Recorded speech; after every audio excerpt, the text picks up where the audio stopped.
아직 젊은데 일을 하면 에너지가 막 솟아요. 제가 사실 왜 여쭤봤냐면 통통하셨잖아요. 뚱뚱했죠. 책 보시는 중에 죄송합니다. 저기 책에 소식 관련된 책이 보이는데 네네. 혹시 그 책이 어떤 책인가요? 이 책이 제목이 과식하지 않는 삶이고요. 예, 제가 사회이사로 있는 회사의 이제 그 그룹의 부회장님께서 명절 때마다 좋은 책 보내주시는데 추석에 보내주시는 책이에요. 제가 사실 왜 여쭤봤냐면 대표님 중고등학교, 대학교 때 좀 통통하셨잖아요. 뚱뚱했죠. 저희가 사진도 보고 통통하셨는데 지금은 되게 날씬하시고 에너지가 넘치세요. 저는 그 책 과식하지 않는 삶? 뭐 소식이 그런 비법인가 해서 여쭤봤어요. 비법이라. 뭐 나이가 많이 들어서 요즘 이제 약간 리즈 같은 막 생각이 저도 들 정도로 피지컬한 그런 에너지 레벨이라든가 이런 것들이 참 좋다 이렇게 느껴요. 근데 뭐 비법 이렇게 쭉 생각해 보면 뭐니 뭐니 해도 약간 운동이었던 것 같아요. 30대 중반부터 지금까지 뭐 가끔 이렇게 뭐 좀 쉬는 적은 있었지만 중단 없이 이렇게 쭉 그 운동을 해왔고, 근데 저희가 그 약간 가족력이 있는데 오빠 언니 저 전부 다 이게 사실은 이게 그 먹으면 먹는 대로 굉장히 살이 많이 찌는 그런 체질이라는 거를 다 알게 된 거죠. 그래서 어느 시점부터 음식이 들어가는 대로 그렇게 막 다 이렇게 나오게 되니까 다들 이제 집안 식구들이 전부 이렇게 좀 관리를 하는, 그리고 이제 콜레스테롤도 약간 집안력으로 좀 높기도 하고, 그래서 운동이라는 거를 다 이렇게 집안 식구들이 좀 다 열심히 이렇게 그 했던 것 같아요. 그 운동이라는 축이 하나가 있는 것 같고, 그 다음에 이제 뭐니 뭐니 해도 저는 이렇게 우리의 이 신체, 바디가 그 정직한 것 같아요. 그래서 이게 들어가는 인풋대로 이렇게 나오는 거죠. 그래서 이제 좋은 게 들어가면 이렇게 좋은 게 나오는 거고, 나쁜 게 들어가면 이제 또 이렇게 나쁘게 나오는 건데, 그렇다고 해서 제가 무슨 뭐 건강식을 골라 먹거나 뭐 이렇게 했다는 의미는 아니고, 단지 내 몸에서 필요로 하는 만큼만 언제든지 그 인풋을 했던 그런 방법이었던 것 같아요. 그래서 과식하지 않는 삶이라는 게 결국은 그럼 소식을 해라인데, 그럼 소식이라는 건 뭐냐?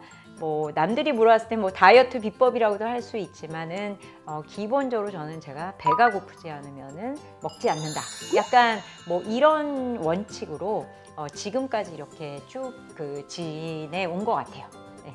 개인적으로 여쭙고 싶은 것이 사실 대표님 이미지를 떠오르면 인간 에너자이자 느낌을 많이 받아요. 30년 넘게, 그리고 지금 40년 가까이 퇴직하시고도 계속 일을 하시잖아요.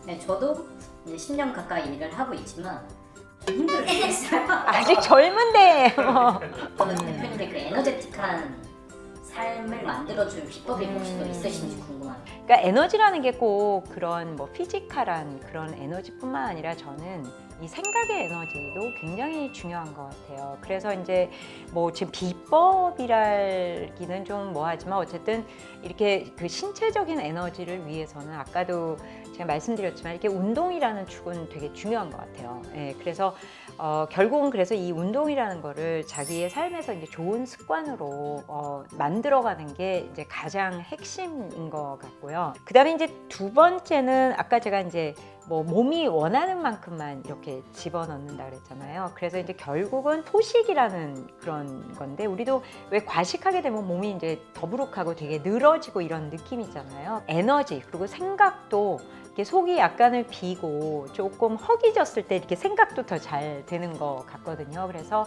본인의 몸을 일단은 잘 그 감지를 하고 그래서 본인의 몸에서 원하는 만큼만의 인풋을 주는 것이 결국은 피지컬하거나 아니면 생각적인 에너지를 이렇게 많이 활성화하는데 저는 오히려 지금까지는 굉장히 도움이 됐던 것 같고요. 제가 생각을 쉼없이 하는 것도 이제 에너지의 이제 원동력이라고 얘기를 했는데, 이 생각을 쉼없이 하기 위해서 굉장히 필요한 게 저는 책 읽는 거였어요. 이 책을 읽는다는 것은 저한테는 두 가지 의미인데, 하나는 정말 오롯이 저만의 시간, 그 나만의 시간으로 내가 원하는 그런 지적 호기심을 충분히 만나고 충족시킬 수 있는, 그래서 결과적으로 이제 책을 읽는다는 거는 엄청나게 복잡한 이 지적 작용이에요. 그래서 그렇게 쉬운 일은 아니지만 오히려 저한테는 이렇게 힐링이 되는, 나만의 그런 그 시간으로 힐링이 되는 그런 부분이었던 것 같아요. 그래서 생각이나 지적으로도 채워지고 또 이 정서적으로도 채워지니까 거기에서 이제 또 에너지가 좀 많이 생성되지 않았나 하는 생각이 들고, 마지막으로는 이제 저는 이제 외향적인 사람이라서 이제 외향적이다 내성적이다의 기준은 사실은 에너지의 소스거든요. 그래서 에너지를 어디서 얻느냐, 나 혼자 있을 때 많이 얻느냐, 아니면 내가 다른 사람들하고 상호작용하면서 얻느냐. 그러니까 저는 아프거나 피곤할 때 어디 가서 강의를 하면 에너지가 막 솟아요.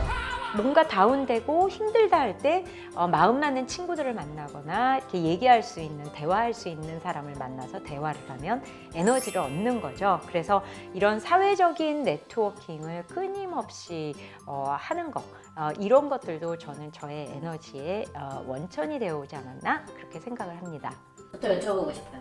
그 대표님 진짜 바쁘셨고 사실 지금도 엄청 바쁘신데 운동도 그렇고 사실 책 읽는 것도 그렇고 이 시간 할애가 좀 힘드시잖아요. 맞아요. 저는 여기서 궁금한 게 사실 잠잘 시간도 부족한 친구들도 많고 저도 그렇고 일을 하다 보면 잠자는 시간을 포기하면서도 그거를 하신 건지 그 시간 분배를 어떻게 집중을 하신 건지. 사람마다 다 다를 거예요. 하루에 뭐 어느 정도의 수면 시간을 하느냐. 근데 저는 일찍 자고 좀 일찍 일어나는 편이에요. 그래서 대체적으로 한 10시에서 11시 정도에 자고 4시에서 5시 사이에 일어나고, 특히나 요즘같이 제가 뭐 큰 조직에서 일을 하는 게 아니기 때문에 아침 시간이 이제 좀 생기죠. 그래서 선택을 하죠. 그 시간에 이제 어떤 날은 운동을 하고 어떤 날은 책을 읽고. 근데 책을 읽는 거는 저 같은 경우는 이제 주로 주말에 달아서 많이 읽어요. 한 3시간, 4시간을 이제 한꺼번에. 그리고 이제 운동은 이제 주중에 한 2번, 3번을 나가서 하는 거죠. 사람들이 자기의 삶의 우선순위를 어디에 놓고 할 것이냐고, 하루하루 이제 생활을 하면서 내가 어떤 것이 이제 중요해서 어떤 것들을 우선순위에 놓고 하느냐인데, 모든 아마 직장 생활 하시는 분들 대부분 그렇겠지만 저도 아침에 일어나면 이제 그날 칼렌더 일정들을 이렇게 보고, 이 옷이라든가 뭐 메이크업이라든가 아니면 내가 오늘 뭐를 해야 되니까 하는 이제 그런 것들에 다 준해서 이제 출근 준비도 하는 거고, 그다음에 이제 하루를 그렇게 보내게 되는 거죠. 그래서 결론적으로 보면은 저는 외면적인 아름다움, 또 내적인 아름다움, 건강함, 이런 것들도 이 각자의 삶의 우선순위를 어디다 두느냐가 이제 굉장히 중요할 것 같고, 좀 목표한 삶이 있다면 자기 자신을 포함해서, 그러니까 그 목표에 맞게끔 작지만 좋은 습관들을 어떻게 지속해서 만들어 가느냐가 결국은 자기 관리에 굉장히 키가 되는 것 같아요. 그래서 저는 굉장히 행운이었죠. 네, 그리고 굉장히 감사한 거는 어쨌든 제가 그런 좋은 습관들을 계속해서 발전시키고 지속할 수 있는 환경이 됐고, 또 저도 그런 삶의 우선순위로 지금까지 이렇게 생활을 하다 보니까 저 스스로 생각해도 요즘 제가 약간 리즈 아닌가? 할 정도로 진짜 컨디션이 되게 굉장히 좋고, 또 저의 그런 에너지 레벨이나 아니면 이렇게 삶을 살아가는 그런 관점이나 방식도 굉장히 긍정적이 되지 않았나 그렇게 생각이 됩니다.